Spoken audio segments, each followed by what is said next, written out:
Hi, this is the actual news. Easy listening for the end of the world. And again, when I say the end of the world, I don't mean the end of the whole world. It just, it's a figure of speech, like that a bunch of people are going to die. And maybe I'm being a little bit dramatic in that way as well. That seems to almost be one of the battles that people fight these days, is this perception battle. Are things actually bad? Are they actually getting worse? Or is it just me being a little bitch about everything? I don't think it's that.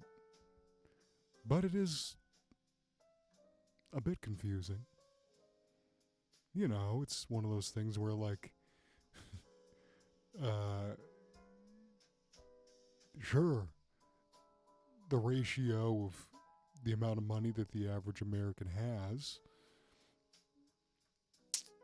versus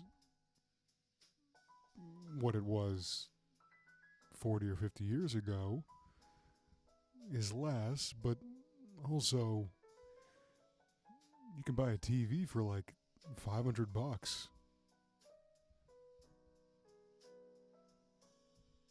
Now we have 2-ply toilet paper and Pornhub. The richest man in 1945 couldn't have looked at Pornhub for even 11 seconds. That's all he would have needed, but he never could. So sometimes when these skeletons we have in Congress complain about young people, and really just the general skeletons we have who make up the largest voting populace in the U.S. currently, the boomers. I understand that sometimes when young people are complaining to them, it just doesn't have a lot of teeth. Regardless, I am going to go into the one big beautiful bill, which passed. It passed the House and then the Senate and then passed the House again. It gets passed back like a lateral for you sports fans.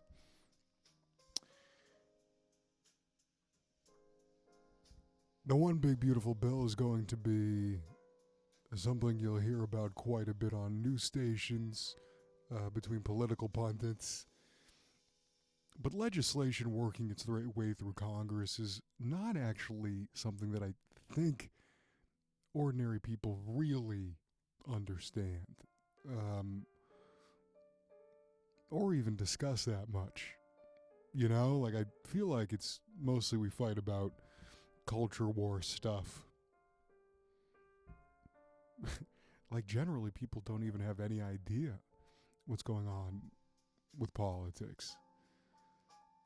They just sort of have this idea, these vague senses of why things are the way they are, and that these elected representatives over in Washington, D.C. are doing something about it. You know, it's just people walking around with this sort of feeling that, like, transgender immigrants are the reason I don't have as much money.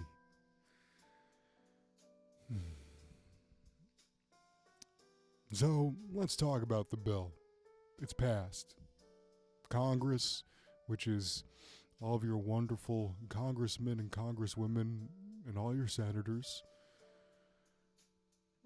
have voted, and by a narrow margin decided, all right, these are going to be the new rules for this society. What does that mean for us, the peasants? Well, a few things. One, the amount of money that we pay is now more so going to be directed to immigration enforcement. So there's a sort of federal police force whose stated job is to get undocumented immigrants out of the country. And we're going to have a lot more of those. And if your perception is that these people are making life worse for you, then your perception is that life will get better. What I would suggest you do is pay attention to whether or not your life actually is getting better. We'll see. It also means that there are going to be major cuts to Medicaid and food stamps, which essentially just means that health care for most people who do not make that much money will become more expensive.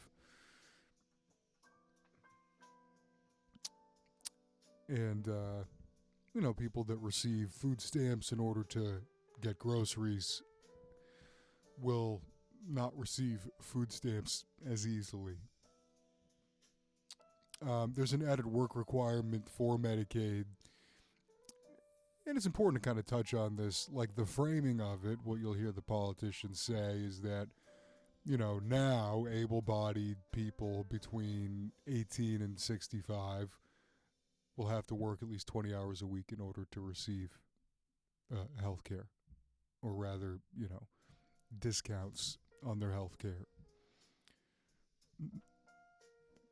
Most people who are on Medicaid already do work that much. Really, what it is that there's an amount of money that currently goes into Medicaid that is now less. And you can only give out as much money as is diverted to that program. So there's just going to be less money and less people on Medicaid. And you may think, well, good, we're spending too much. And, in many respects, I would actually agree with that. But imagine if you made cuts and then you didn't actually save money. Because that's what this bill does, is it makes cuts to Medicaid and food stamps and some other stuff. But the overall deficit, the overall debt that the country has will increase by quite a bit because we're spending it in other places. Like, for example, one of the other things that the One Big Beautiful Bill does is usually when people die, some amount of their money gets absorbed back into society. This has been dubbed the estate tax, but a lot of people now will call it, the death tax, which makes it sound more evil because it's like, oh, you die and then the government takes a bunch of your money, which it does. But also, since like the times of straight up austerity and monarchy, as we've moved toward more democratic societies, that's pretty much how people have agreed things should function in a sense. So, for example, a billionaire's kids will now receive a much larger chunk of that money when the billionaire dies.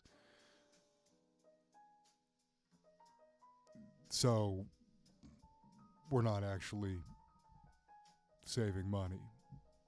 It's kind of like if you told your family, hey, we need to make some budget changes around here, and you started giving them less dinner and stopped taking them to the doctor, and when they were like, how much are we saving? You were like, actually, we're spending more because I decided to give the money to the rich kids that live down the street. Oh.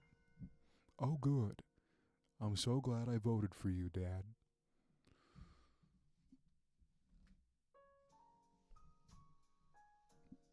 There's some other little things mixed in. You know, there's no regulation on, I believe, just state level AI. So there's a moratorium, is what it's referred to. So, you know, AI is not going to be regulated by states for a decade. So, you know, now you can't arrest somebody because they sent you a video of baby Joe Rogan talking to baby Theo Vaughn, which frankly I think should be illegal. And I like Theo Vaughn. And I also am on record defending Joe Rogan in many situations. Not recently, but, you know, something tells me he's going to actually turn around. Anyway, I don't know. That quote may age quite poorly. We'll just have to see.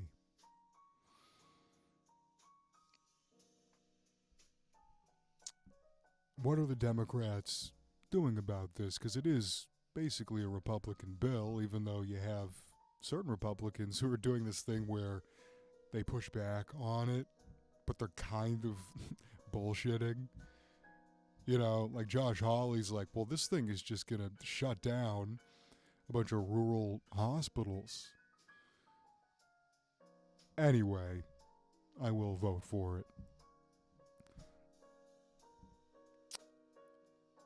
And, you know, there's reasons. Bills, they're comprised of many different things. So you may like something in the bill and then not like something in the bill, and you sort of come to a compromise and eventually just say, okay, well, I got to vote for this. All the cool kids are doing it.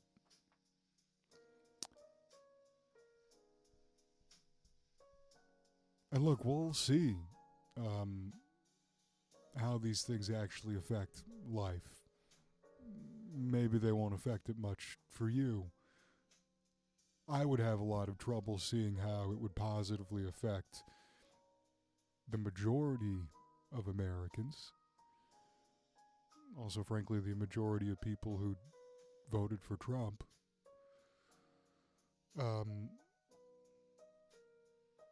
You know, these people put their faith in you and you make things harder for them. But it's fool me twice. You know? Like, alright, if this country's gonna let me fucking lie to them, I'm a shark. Let me shark, baby.